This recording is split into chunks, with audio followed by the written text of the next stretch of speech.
ठाकुर जी का परम भक्त था, जिसका नाम था सुदामा। तुम इतना संकोच क्यों करते हो? दिन रात कथा सुनते हो, फिर भी सोचते हैं कहीं गड़बड़ नहीं हो जाए। प्यारे, सुदामा जी इतने संतोषी ब्राह्मण थे, इतने संतोषी ब्राह्मण थे, कई कई दिन भूखे हो जाते, लेकिन मन में कोई कामना नहीं आती। एक दिन ठाकुर जी के ही विचार आया, बोले ये मैं इससे कह के आया था कि जब जीवन में कोई कष्ट पड़े तो मेरे पास आ जाना, पर ये आने वाला नहीं है। एक दिन ठाकुर जी एक भिखारी का रूप बना के आ गए सुशीला के दरवाजे पे, आवाज लगाई, भगवती भिक्षाम देहि, हे भगवती मुझे कुछ भिक्षा दे दो। अंदर से आवाज आई, बाबा सूतक चल रही है। सुशीला जी ने कहा सूतक चल रही है? बोले काहे की, जन्म की के मरण की? बोले जन्म की। अगर कोई सामान्य भिखारी होता तो लौट जाता, पर वो भिखारी नहीं है, वो संसार को देने वाला दानी है। बोले काहे की, जन्म की कि मरण की? बोले जन्म की। क्या हुआ है? बोले बेटी हुई है। नाम क्या है? बोले दरिद्रता। कब पैदा हुई?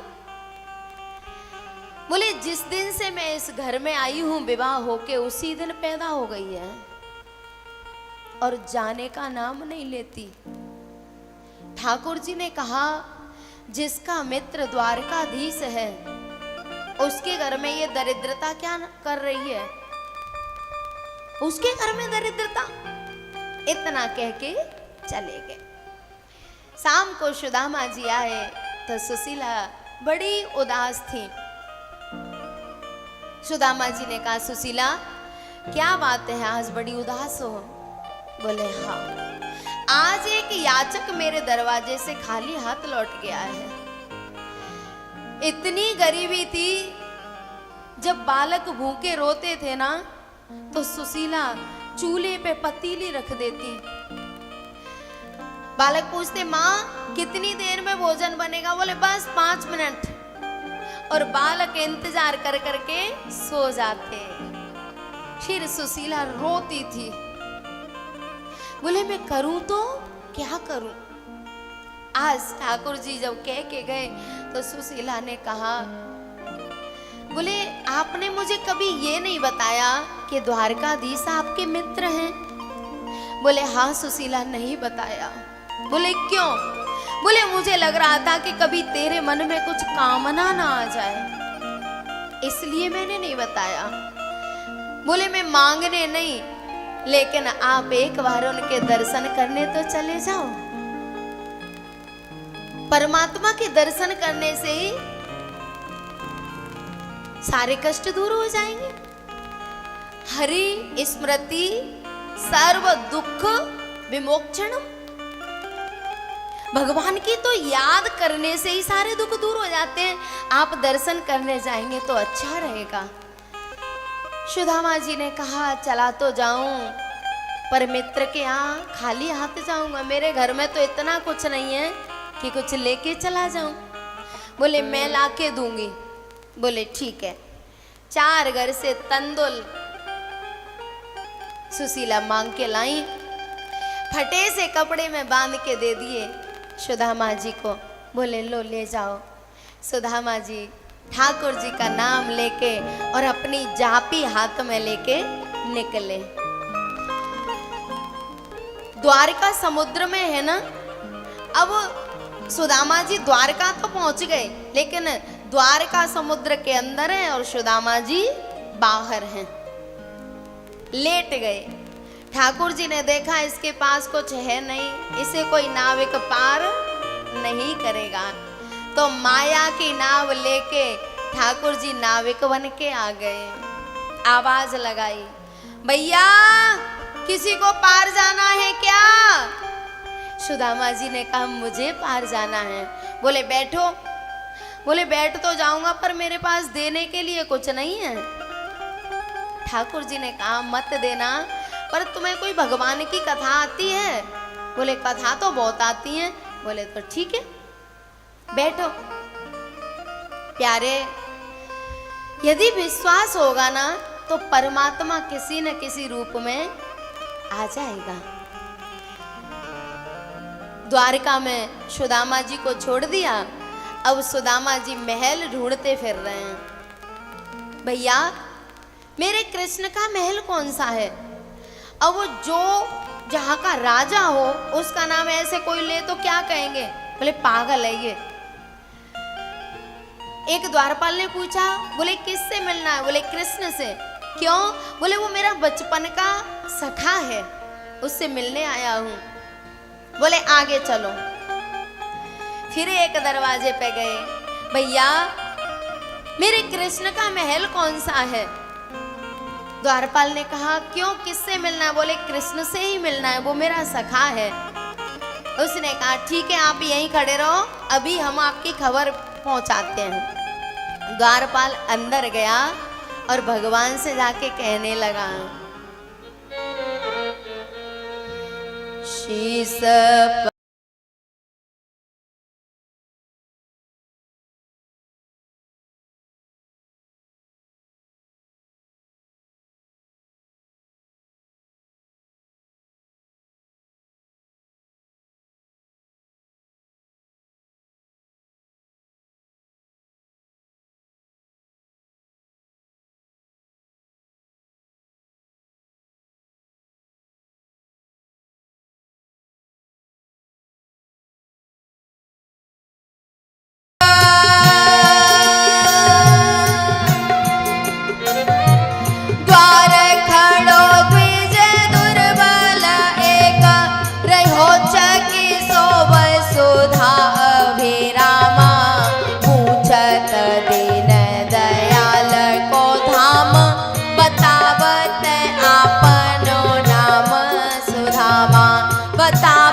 दीन दयाल को धाम, बतावत आपनो नाम सुदामा।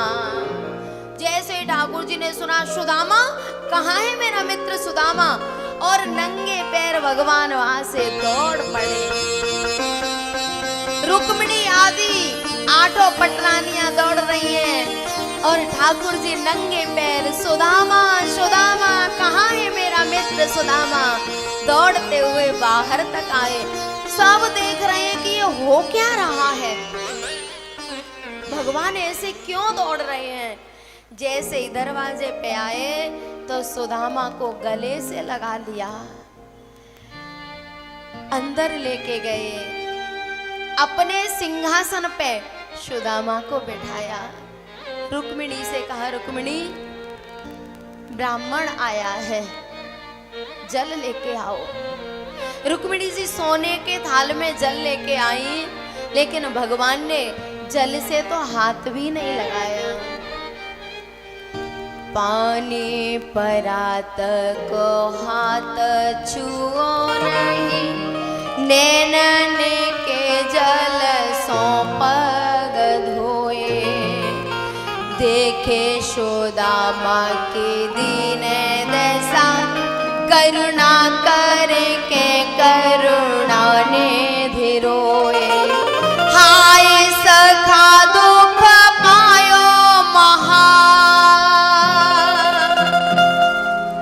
हाय सखा दुख पायो महा, तुम आए तेना के ते दिन खोए।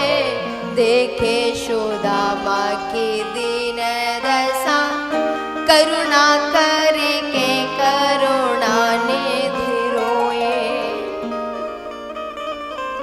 सुदामा जी के चरणों को आंसुओं से धोया, और जो चरणों में कांटे लगे थे ना, भगवान ने उन कांटों को अपने मुंह से निकाला है, दांतों से।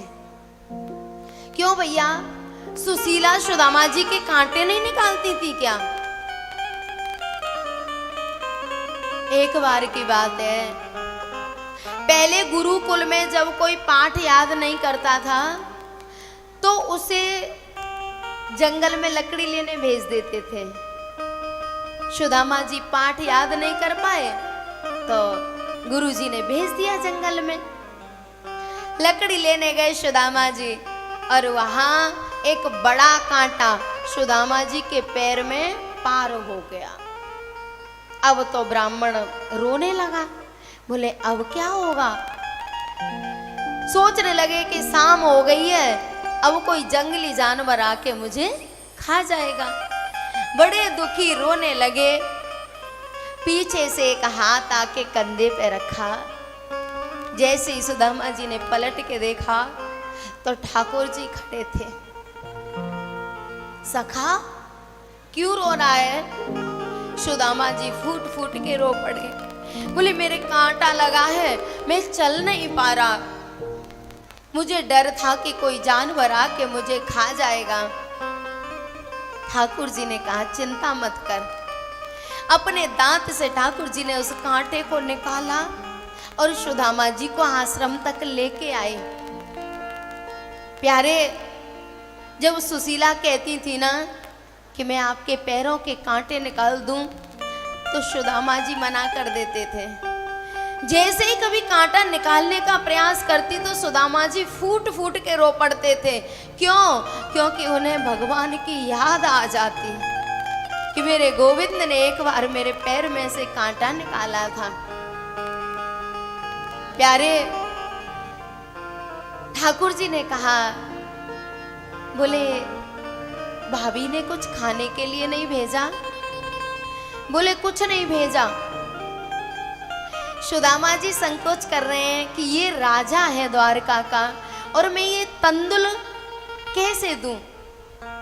ठाकुर जी ने पोटली निकाल ली और कहा तुम्हारी चोरी करने की आदत नहीं गई। और प्यारे,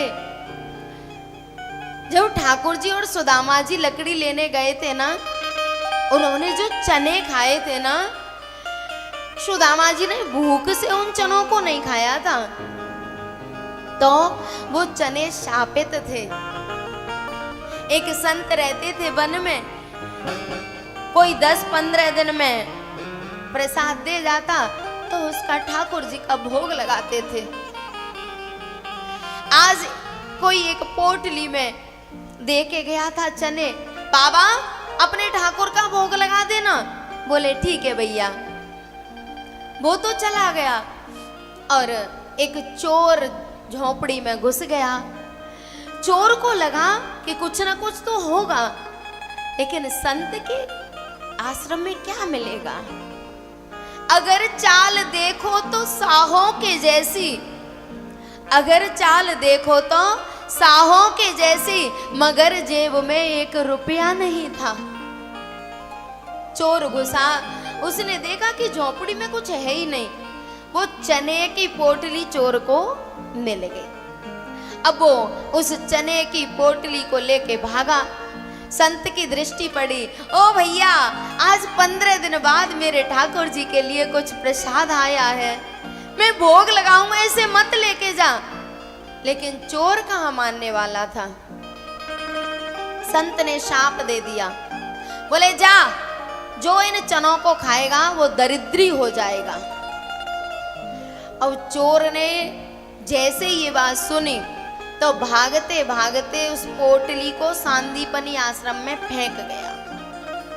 वो पोटली गुरु माँ को मिल गई और कृष्ण सुदामा जब लकड़ी लेने गए तो माँ ने दिया, बेटा ये चने दोनों बांट के खा लेना। इस बात को सुदामा जी जानते थे कि इसमें शापित चने हैं और जो भी इन चनों को खाएगा वो दरिद्री हो जाएगा। सुदामा जी ने सोचा, अगर मेरे गोविंद ने ये चने खा लिए तो सारे ब्रह्मांड दरिद्री हो जाएंगे। रोम रोम प्रति लागे कोटि कोटि ब्रह्मांड। भगवान के एक एक रोए में करोड़ों करोड़ों ब्रह्मांड बसते हैं। बोले अगर इन्होंने ये चने खा लिए तो पूरे ब्रह्मांड दरिद्री हो जाएंगे, और यदि मैंने खा लिए तो एक मैं ही तो दरिद्री होऊंगा, और फिर मेरे सखा का साथ है, मुझे कोई कष्ट। मित्र हो तो ऐसा। प्यारे, दो मित्रता हमारे इतिहास में प्रसिद्ध हैं। एक तो कृष्ण और सुदामा की, और एक द्रोण और द्रुपद की।